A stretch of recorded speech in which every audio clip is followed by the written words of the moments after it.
Boa tarde, tudo bem? Boa tarde, né? Bom dia, boa noite, não sei que horas você tá vendo isso aqui. E o vídeo de hoje é o nosso 11º dia da série 21 dias de vídeos longos. E o assunto de hoje é sobre estoicismo. Para quem não sabe, os 7 primeiros vídeos foi sobre os princípios herméticos, né, do livro O Kybalion. Também, em seguida, falei sobre Ikigai. Qual foi o outro? Por um breve momento, agora não me recordo. O segundo foi, depois do Ikigai, foi sobre a roda de Sansara. E o último vídeo foi sobre as diferenças e semelhanças entre Buda e Jesus Cristo. E o assunto de hoje é estoicismo. E fazendo meus estudos para falar, apesar eu sei o que é estoicismo, mas eu aprofundando, né, os meus estudos para falar sobre esse assunto, mais uma vez percebo a incrível semelhança entre os ensinamentos, né, do estoicismo e de Jesus Cristo, gente, porque tudo eu comparo com Jesus Cristo. Para quem não sabe, o estoicismo é uma filosofia que surgiu com Zenão de Cítio, no ano de 300 a.C., ou seja, antes de Cristo, ele veio trazer essa mensagem, que é extremamente similar à mensagem de Cristo e de Buda. E Zenão de Cítio, algumas dos pontos, né, que ele trazia é a virtude como sendo o bem supremo. E ele acreditava que a virtude era o único bem verdadeiro e suficiente para alcançar a felicidade. Mas o que isso tem a ver com Jesus? Jesus Cristo disse, buscai a perfeição, buscai serdes perfeitos assim como é Deus. O que é isso se não viver com virtude? E a única forma de encontrar a verdadeira felicidade por meio da virtude. O que Jesus Cristo trouxe também, né? Quando ele disse que o nosso objetivo é tentar ser como o Pai, tentar ser o mais perfeito possível. Outra coisa, né? O Zenão ele falou sobre autodomínio e aceitação, ensinava as necessidades de controlar as paixões e as emoções destrutivas, como o medo, a raiva e a inveja, por meio da razão, aceitando o que está fora do nosso controle como parte da ordem universal. Além de coincidir com amar o vosso inimigo, né? Palavra difícil, contrastar o ódio com o amor, ele falava só que por meio da razão. E aqui quando ele diz aceitar o que está fora do nosso controle como parte da ordem universal. Jesus Cristo falou em outras palavras, quando ele disse, vede os passarinhos no céu, eles nem plantam e nem colhem, e mesmo assim o Pai os alimenta. Não sei de vós mais importantes que os passarinhos, e você acha que o seu Pai vai deixar você sem alimento? E seu pai sabe que você precisa comer, beber, se vestir. Então, o que é a prioridade? Buscar o reino de Deus e todo o resto lhe será acrescentado. O que é isso se não aceitar o que não está no nosso controle como ordem divina? Pronto. Se não, você não teve aquilo que você queria, era porque era para não ter, entende? E não viver angustiado, né? Buscando essas coisas desenfreadamente, né? Viver ansioso, nervoso. E aqui, uma coisa que eu achei muito legal, que o Zenão falava de um logos universal. Zenão dizia que o mundo é governado por um princípio racional e divino, chamado de logos. Logos, aparentemente, que era o nome que ele dava para Deus, com o qual devemos nos harmonizar. O logos é como uma razão universal que conecta todos os seres e eventos. A física quântica está começando a descobrir agora que tudo na matéria é energia. E as leis herméticas dizem, tudo é dentro como fora, tudo é em cima como embaixo. Então, aquilo se replica no baixo, é uma correspondente ao que tem em cima. Não seria isso a gente entender que Deus é tudo, está em tudo. E, né, porque se só existia ele, quando ele fez o universo, ele fez a partir do quê? A partir dele mesmo. Então, Deus não é uma pessoa, está em algum lugar. Não, ele está em tudo o tempo todo. Ele está dentro de cada célula, de cada átomo. Ele está em tudo. E Zenão percebeu isso 300 anos antes de Cristo. Essas algumas semelhanças, né, que eu encontrei, né? Mas qual que era a parte principal do estoicismo? O que o estoicismo diz? Nós não temos controle sobre absolutamente nada além das nossas emoções e das nossas próprias ações. Agora eu te pergunto, o seu sofrimento, ele não vem em decorrência de não aceitar as coisas da forma que foram? Ou preocupado com coisas futuras, ou preocupado com coisas que outras pessoas vão fazer, ou vão deixar de fazer, ou ansiedade devido ao passado, né? O que eu não fiz direito, né? Que teve uma consequência a qual eu não desejava e que aquilo me persegue a minha consciência. O Buda falava que o primeiro passo para atingir o nirvana é optar por romper com o sofrimento. De que forma você rompe com o sofrimento? Sendo estoico. Como que você é estoico? Se preocupe apenas com o que você está fazendo no momento presente e com as suas emoções. Porque fora essas duas coisas, você não tem controle sobre mais nada no planeta Terra. Você não tem controle sobre como as outras pessoas vão reagir a respeito do que você está fazendo ou do que você está falando. Você não pode controlar a opinião delas. Ah, mas o meu tio acha que o meu negócio não vai dar certo, e eu não acho que ele deveria pensar desse jeito, porque não sei o que, não sei o que, não sei o que. Aí você se atormenta, você fica sem dormir, porque você fica inconformado que o seu tio não consegue ver as coisas da forma que você vê. Percebe? Que você gerou um sofrimento a respeito de uma coisa que você não tem controle nenhum.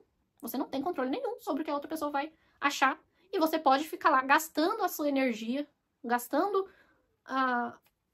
literalmente a sua energia mental naquilo, e talvez você não chegue a lugar nenhum. Talvez você até convença ele, mas você quer realmente convencer, né? Porque a maioria das pessoas também vive a vida tentando agradar ou preocupado com o que as outras pessoas vão pensar. Mas por quê? Por quê? Quando você para profundamente e se questiona o porquê. Por exemplo, eu tô gravando um vídeo aqui sobre espiritualidade. Toda a minha jornada de vida foi voltada para negócios. E eu fiz faculdade de administração. E eu fui criada num ambiente que dizia que se você quer ser alguém na vida, você tem que ter negócio e você tem que fazer sucesso em negócio. E eu acabei indo para um campo em que eu detestava estar. Simples assim. Gente, não gosto de trabalhar dentro de empresa porque aquilo mata a minha personalidade. Por quê? Porque eu nasci para pensar. Eu nasci para pensar, para analisar, para expor essa análise. Porque perceba que eu pensando e eu analisando, eu também digiro isso para que eu consiga passar de uma forma mais tranquila, para que o meu entendimento leve entendimento para as outras pessoas. Mas devido à minha preocupação com o que a minha família, os meus amigos vão pensar, eu nunca nem sonhei em partir para um lado mais espiritualista. Nunca sonhei em fazer vídeo aqui, falar essas coisas que eu tô falando para vocês. Falar sobre Jesus, Buda na internet. Que? Mas por quê? Porque eu tava preocupado. Mas me diz uma coisa, mesmo se todas as pessoas que eu conheço achar que eu sou doida, que diferença vai fazer na minha vida? Se todo mundo falar, não acho que você tá no caminho certo, eu acho que foi um erro você largar a sua profissão. Sim, gente, eu larguei minha profissão. Larguei meu emprego. E até hoje foi a melhor decisão que eu tomei na minha vida, ter saído de um emprego que eu detestava. Acho que você errou nisso. E eu com isso. No momento que você se torna estoico, você não está nem aí porque as pessoas pensam. Ou porque as pessoas falam. Você nem pede a opinião delas, pra começar. Porque tem essa questão, né? Quando a gente é muito dependente da aprovação dos outros, a gente vai pedir a opinião de terceiros. E aquela opinião faz com que, às vezes, a gente deixe de fazer alguma coisa que a gente sonha. Não tem lógica, entende? Óbvio que eu não estou dizendo aqui pra você ser extremamente irresponsável, né? Mas, às vezes, ficar numa profissão a vida inteirinha só porque o vô falou que era isso que ele sonhava em ver o neto dele fazer. O sonho da minha vida é ver o meu neto sendo médico. O sonho da minha vida é ver o meu neto advogado. Aí você vai lá, estuda, fica a tua vida inteirinha numa profissão que você detesta, e a gente volta para os assuntos anteriores dos vídeos anteriores. Allan Kardec não falou que se todo mundo fizesse o que veio ao mundo para fazer, não iria existir falta de profissionais e, consequentemente, nós teríamos serviços e produtos muito melhores, porque as pessoas estariam fazendo aquilo com amor. Às vezes o cara nasceu para ser advogado. Aí o pai, a mãe, o vô ficou falando, nossa, mas você precisa ser médico, você precisa fazer medicina, porque você é inteligente e não sei o que você tem que fazer medicina. Daí ele vai lá e faz medicina. Aí ele se torna um médico de bosta, porque ele odeia fazer aquilo. Aí o mundo poderia ter um excelente advogado, mas ao invés de ter um excelente advogado, temos um péssimo médico. Entende o que eu quero dizer? E vocês vão ver isso replicar em vários momentos na vida de vocês. Vocês parar pra analisar em volta, talvez até vocês mesmos estejam numa profissão que vocês não gostem, que sentem que vocês não nasceram para aquilo, e, consequentemente, não que você seja ruim, às vezes. No meu caso, eu não era ruim na minha profissão. Mas eu detestava estar lá. Não via propósito naquilo, não sentia vontade de acordar de manhã, não sentia prazer nenhum. E tava lá porque eu preocupava, mas o que as pessoas vão falar? Então, estoicismo, se preocupar apenas com o que você tem controle. E quando eu falo que você tem controle, é o que você tem controle no momento presente. Mas uma coisa que eu fiz no passado gerou uma consequência que eu não queria que tivesse gerado. E devido a isso, eu carrego remorso. Eu sei que em algumas situações é difícil, a gente realmente carrega remorso por algo que a gente tenha feito. Mas você pode mudar isso? Você tem que fazer 2 perguntas. Tem alguma coisa que eu possa fazer para mudar isso? Sim. Se tem, o quê? Eu vou lá e faço. Agora não tem nada que eu possa fazer. Aquilo já aconteceu e se tornou parte do passado. Então, já está resolvido. Já está resolvido. Por quê? Se não tem nada que você pode fazer, esquece. Gente, eu sei que é difícil. Mas como é que eu vou esquecer? Aquela vez eu me arrependi, não sei o quê, e até hoje eu carrego remorso comigo. Se aceite como a pessoa em experiência que você é. Nenhum de nós nasceu sabendo. Beba água, beba muita água, né? Ninguém nasce sabendo. Então, aquilo que você fez, por mais que possa ter sido errado, às vezes não foi nem porque você queria, foi por imaturidade espiritual sua. Eu falo isso em relação a tudo. Então, aceite-se como ser que naquele momento não tinha maturidade suficiente para perceber que aquilo iria gerar uma consequência ruim. E deixa aquilo ir. Você tem que deixar aquilo ir. Se você quer ser livre, você quer libertar o seu espírito, quer atingir o nirvana, quer seguir Jesus Cristo, quer, né, ser feliz, só quer ser feliz, você tem que deixar aquilo ir. Mesmo que você ache que você tenha feito errado. Já foi. Acontecimentos futuros. A gente se preocupa muito pensando nos cenários futuros. Não existe problema em pensar nas possibilidades e o que faríamos a respeito. O problema é quando você pega isso e começa a sofrer por causa disso. Vamos supor, quando a guerra na Ucrânia começou, eu que moro no Reino Unido, eu ficava vendo as notícias, eu ficava extremamente agoniada, pensando que a qualquer momento o Putin poderia jogar uma bomba e destruir o Reino Unido e eu morrer. E isso ainda pode acontecer, isso não é uma possibilidade que está descartada, porque a guerra ainda está rolando. E eu sofria, eu ficava sem dormir, pensando, meu Deus, e se cair uma bomba aqui agora? Já faz 2 anos que essa guerra tá rolando. Imagina se eu não tivesse largado mão dessa ideia. Eu ia estar 2 anos sofrendo por um negócio que eu nem sei se vai acontecer. E se acontecer, o que vai acontecer? Eu vou morrer, pronto. E aí? Daí você descobre que não existe morte e que nossos espíritos são imortais. Se for pra acontecer, aconteceu, né? O Senão de Sítio dizia: as coisas que você não tem controle, você aceitar como parte do destino divino. Então, se é pra acontecer, vai acontecer, pronto. E se não for pra acontecer, eu comecei a falar isso pra mim, se não for pra... Se realmente cair uma bomba na Europa, destruir o Reino Unido, só que não é pra eu morrer naquela caída de bomba, vai acontecer numa época que eu estiver viajando pro Brasil. Mas se eu estiver aqui no Reino Unido e cair, é porque é pra acontecer. E vocês entendem o que eu quero dizer? Então, é errado a gente pensar, o que pode acontecer ou não? Você se prepara, né? Caso aquele cenário aconteça, se prepara até psicologicamente. Mas entenda que se for acontecer mesmo, você não pode evitar, então não tem por que você ficar preocupado com isso. No momento que você entende isso, e você entende que todas, literalmente todas, as suas preocupações é energia que você está gastando, que você poderia estar utilizando em áreas mais úteis da sua vida. No momento que eu comecei a fazer isso, eu deixei meu medo para trás, eu deixei o que eu achava que as pessoas iam falar de mim ou não, eu deixei para trás também o meu medo do futuro.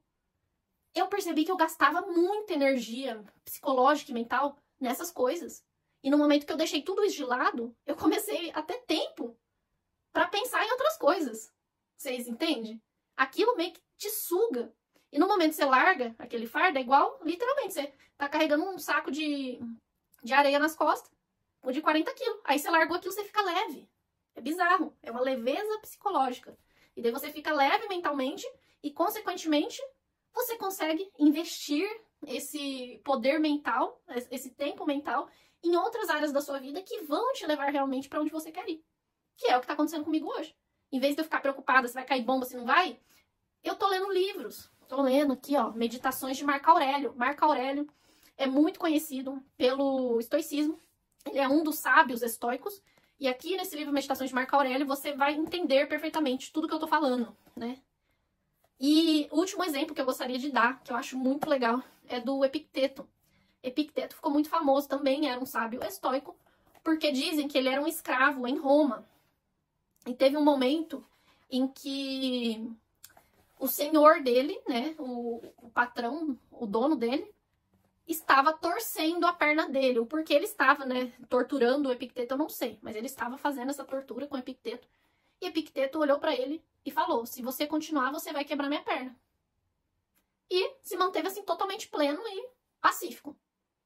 E o chefe, não acreditando, continuou torcendo. Até que chegou um momento que plac, e quebrou a perna do Epicteto. E o Epicteto falou: eu avisei que você ia quebrar minha perna. Esse episódio ficou marcado devido à tranquilidade do Epicteto perante um acontecimento extremamente doloroso. Daí que vem a frase também: a dor é inevitável e o sofrimento é opcional. Com certeza a perna dele estava doendo. E com certeza deve ter sido uma dor muito difícil de lidar. Mas ele, estoico, que só se preocupa com o que ele tem controle. Eu posso impedir? Imagina se ele tá lá, todo amarrado. E daí o cara tá torcendo a perna dele. Eu posso impedir ele de torcer minha perna agora? Não posso. Então ele aceitou. Ele aceitou aquilo. A dor ele não evitou, mas o sofrimento por trás daquele acontecimento ele evitou. Por isso que o sofrimento é opcional. A gente não sofre muito mais do que a gente deveria. E eu dei o exemplo aqui em outros vídeos da própria gestação, né? A mulher que engravida, comparado com, por exemplo, um cachorrinho. Uma cachorrinha que está grávida. Eu vi a minha cachorrinha ter os filhotes dela. E com certeza ela sentiu dor. E com certeza, né? Enquanto ela dava à luz àqueles filhotes, ela sentia dor. Mas ela não sofria, porque ela não tinha aquele conceito de sofrimento na cabeça. Enquanto, se é uma pessoa, às vezes antes mesmo do dia do parto, a mulher já tá sofrendo psicologicamente, pensando que vai doer. E preocupada se vai dar certo, se não vai dar, se vai ter que ser cesárea, não sei o quê. Isso é só um exemplo, tá, gente? Mas isso pode acontecer em tudo na nossa vida. A dor do parto é inevitável. Mas você sofrer, por caso que você vai sentir essa dor, isso é opcional, entende? Agora a gente pode sofrer igual a cachorrinha, que está lá, sentiu a dor, mas não reclamou, porque não tem nem consciência de si mesmo para entender. Ela nem sabia que aquilo ia acontecer, você entende? Por que ela não sofre? Porque ela não sabe que aquilo vai acontecer. E a gente sofre por antecipação porque a gente fica pensando no que vai acontecer ou não. De repente, seu parto vai ser super rápido. Ai, né? Eu pensando nisso, porque eu tô numa fase que eu tô decidindo se eu vou fazer ou não, né? Uma criança. E eu fico agoniada só de pensar. Eu tô usando um exemplo meu mesmo. Porque antes mesmo de sequer pensar em engravidar, eu já tô sofrendo por causa do parto. Vocês acreditam nisso? A gente nem sabe. Pode ser que o parto seja extremamente rápido. Pode ser que não doa nada. Ou pode ser que você faça uma cesárea. E, enfim, você não sabe. Você não sabe. Pode ser que aconteça qualquer coisa. Aí a gente fica sofrendo pensando no pior dos cenários. E aquele sofrimento faz você perder tempo, enquanto você podia estar preocupado com coisas que realmente importam pra você. Né? Eu espero que tenha ficado entendido. Se não ficou, deixe aqui as suas perguntas no comentário. E se tiverem dúvidas, né, podem deixar aqui. O vídeo de amanhã eu ainda não sei sobre o que eu vou fazer. Estou tentando pensar em assuntos legais. Mas talvez eu fale sobre como usar o mentalismo para atrair prosperidade. Que é o que eu tô fazendo. E para quem me acompanha no Instagram viu, semana passada eu senti que eu estava muito sortuda. E quando você aprende a seguir sua intuição e quando você está vibrando prosperidade, aquilo flui até você de uma forma assim muito harmoniosa. Então, eu seguindo aquele fluxo, eu senti vontade de comprar uma raspadinha. Eu não aposto em loteria, porque eu não acredito em sorte, não compro raspadinha nunca. Mas naquele dia eu estava me sentindo sortuda e falei assim, acho que vou comprar uma raspadinha. Comprei uma raspadinha, raspei. E ganhei 20 libras de prêmio. É pouca coisa, né, gente? Mas eu fiquei, assim, abismada. Eu fiquei em choque. Eu fiquei perplexa. Falei, cara, como que, do nada, me veio a intuição de comprar uma raspadinha. E veio até a intuição da onde comprar e qual raspadinha comprar. Eu cheguei lá, eram 6 opções de raspadinha. E essa voz na minha cabeça, essa intuição falando, compra a número 5. Comprei a número 5. Na hora que eu raspei, tinha um prêmio lá. A minha cara, eu estou embasbacada até agora. Enfim, gente. Então, acho que esse vai ser o tema de amanhã. Como usar o mentalismo para atrair prosperidade na nossa vida, né? E como saber escutar a intuição. A intuição que é a nossa conexão com Deus, que é o Logos comentado por... Senão do Sítio? Você até esqueceu. O Senão do Sítio, que é o tal do Logos, que é a nossa conexão com o divino, né? Enfim, fica aí. Hoje, o 11º dia. Amanhã, o 12º. E no 21º eu vou trazer um assunto assim muito bombástico que vai ficar nos anais da história mundial, o vídeo. Fiquem em paz. Deixa o like e se inscreva no canal.